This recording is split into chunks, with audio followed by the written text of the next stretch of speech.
আসসালামু আলাইকুম সবাইকে। আমরা গত ভিডিওতে 1/a plus b sin x dx প্রবলেমটি সলভ করেছিলাম। আজকে আমরা এরই opposite problem integration of 1/a plus b cos x dx প্রবলেমটি সলভ করব। তো এই প্রবলেমটি সলভ করার জন্য আমাদের প্রথমে cos x কে আমরা কি করতে পারি সেদিকে লক্ষ্য রাখতে হবে।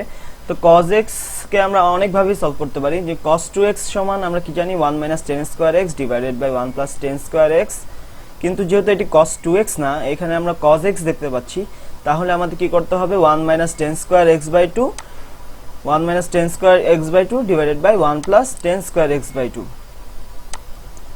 তো আমরা cos x এর জায়গায় 1 - tan square x by 2 divided by 1 + tan square x by 2 বসিয়ে দেওয়ার পর আমরা নিচে দেখতে পাচ্ছি যে নিচে আমরা এলসিএম বা লসাগু করতে পারি। লসাগু করার পর আমরা দেখতে পাবো, তাহলে আমরা লসাগু করার ক্ষেত্রে কি হবে a + a tan square x by 2 plus b b minus b tan square x by 2।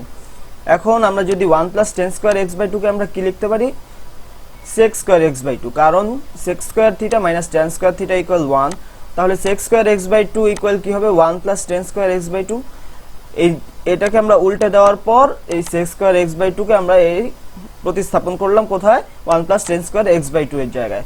আর নিচ থেকে আমরা কি কমন নিতে পারি a + b থাকলো, আর এখান থেকে আমরা কি নিতে পারি tan স্কয়ার x বাই 2 যদি আমরা কমন নেই তাহলে আমরা কি দেখতে পাবো এখানে আমরা a - b দেখতে পাবো। তাহলে এর পরবর্তীতে তাহলে আমরা কি করতে পারবো sec স্কয়ার x বাই 2 বসানোর পরে a + b plus tan square x by 2 into a - b।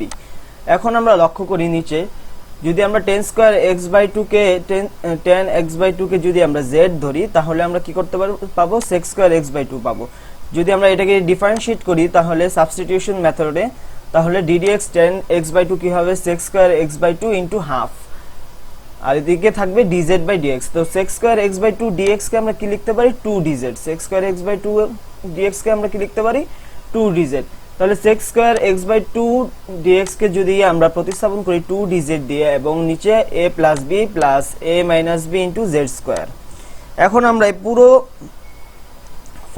পুরো ইকুয়েশনটা থেকে আমরা 2 ডিভাইডেড বাই a - b টা কমন নিব। যদি কমন নেওয়ার পর আমরা কি পাবো a + b divided by a - b, যেহেতু এই জায়গায় a - b আমরা ছিল না এই কারণে আমাদের এক্সট্রা আনতে হয়েছে, এবং plus a - b into z square. তাহলে এই a - b যদি কাটা যায় তাহলে আমরা কি পাবো এখানে শুধু z স্কয়ার। এখন আমরা জানি সবাই z স্কয়ার আমরা একটা ফর্মুলা জানি integration of 1/a square plus x square dx, যেটা আমরা এখানে অ্যাপ্লাই করব। এটা হচ্ছে 1/a tan inverse x by a plus c।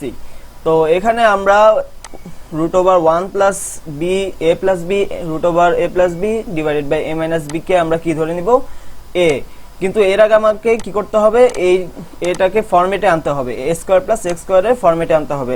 Previous স্লাইডে যদি আমরা দেখি z স্কয়ারটা আমরা ফরম্যাটে ছিল, এটাকে আমরা কি করতেছি ফরম্যাটে আনতেছি। ফরম্যাটে আনার পর তাহলে আমরা কি করব জাস্ট এখানে সূত্রটা অ্যাপ্লাই করব 1/a tan inverse x by a plus c। আমরা যদি এখানে সূত্রটা অ্যাপ্লাই করি তাহলে কি থাকে 2 divided by a - b into 1/a, এটাকে আমরা a কনসিডার করতেছি এবং এটাকে আমরা x কনসিডার করতেছি, যেহেতু এটা আমরা আগে ধরে নিছি tan inverse x by a এবং আমাদের এক্সটেনশন c।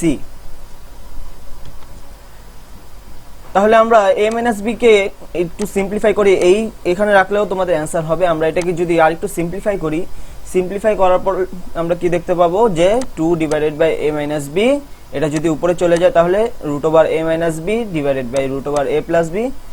তাহলে এই অংশটুকুকে আমরা কি লিখতে পারি, শুধু এই অংশটুকুকে আমরা কি লিখতে পারি √a - b divided by √a plus b। এখন আমরা এই জিনিসটাই অ্যাপ্লাই করতেছি 2 divided by a - b into √a - b divided by √a plus b, যেটা আমরা এইখান থেকে পেয়েছিলাম, এবং tan ইনভার্স z এটাও দেখো সেম। তাহলে √a - b টা যদি উপরে চলে যায় তাহলে আমরা কি পাবো √a - b divided by √a plus b plus extension c। এখন আমরা a - b কে কি করতে পারি √a - b into √a - b লিখতে পারি, কারণ আমরা যদি এটা করি √a - b into √a - b তাহলে কি হবে √a - b স্কয়ার। তাহলে স্কয়ার এবং রুটে যদি আমরা কাটতে পারি তাহলে কি থাকে আবার a - b পাই। এটা আমরা নেওয়ার কারণ কি, আমরা একটু সিম্পলিফাই করব একে, আমরা একটু সিম্পলিফাই করার জন্য এই জিনিসটা করতেছি। তাহলে root over a minus B এখান থেকে আমরা কেটে দিতে পারি। তাহলে আমাদের থাকে নিচে শুধু 2 divided by root over a minus B into root over a plus b, আর বাকি অংশ সেম যা ছিল তাই থাকবে। এখন যদি দেখো আমরা কি পাইতেছি, 2 divided by root over a minus B into root over a plus B, যেটাকে আমরা কি লিখতে পারি, root over a square minus B square, এবং tan inverse 10x/2 into a minus B divided by a plus B plus C. তোমরা যদি একটু মনোযোগ সহকারে কনসেন্ট্রেশন দিয়ে দেখো তাহলে তোমরা ম্যাথটি ঠিক মতো বুঝতে পারবে, এবং আশা করি ভিডিওতে তোমাদের এই প্রবলেমটা ক্লিয়ার হয়েছে। ভিডিওটি পুরোপুরি দেখার জন্য ধন্যবাদ।